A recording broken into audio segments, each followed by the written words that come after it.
Selam алейкум, саба шерфіңіз мұбарек олсын. Эфирде Рухият рубрикасы.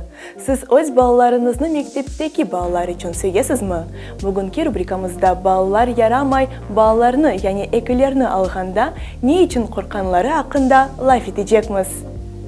Здравствуйте, Алена. Сейчас очень актуальна тема зацикленность ребенка на оценках. Расскажите, почему же так происходит? Почему зацикливаются? В разном возрасте по-разному. Если это дети, допустим, 11, 12, 13 лет, там уже может быть какая-то конкуренция.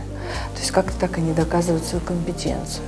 Если это младшие школьники, первые, вторые, третьи классы, там совершенно другая история, может быть, почему зациклены на оценках. Еще страшно ходить в школу, еще небезопасно. И вот в этом месте очень важно и самую большую роль будет играть то, как к этому относятся в семье. Так, а что ж этому способствует? Чаще всего вот такой вот зацикленности на оценках будет способствовать, правда, отношения и взаимодействие с родителями у ребенка. Про то, как ему донесли, про то, как эту оценку переносят либо в ценность личности, либо это правда что-то, которое говорит о том, что, условно, там, правила по глаголам, допустим, там, не доучил или не очень хорошо понимает. И вот этот смысл очень важно понимать родителям наших детей. Потому что самое важное – это здоровая психика, настроение, эмоциональный фон ребенка. А оценку любую можно исправить, если будет интерес и желание.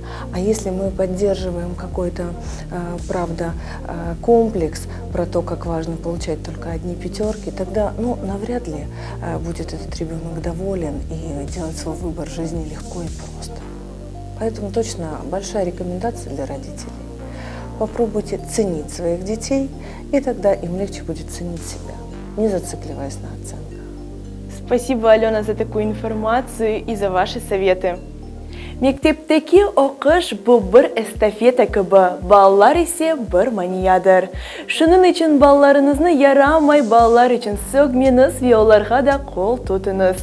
Рубрикамызны қачырмаңыз ве яна мерақлы мевзуларымызны да бекленіңіз. Қайырлы күнлер!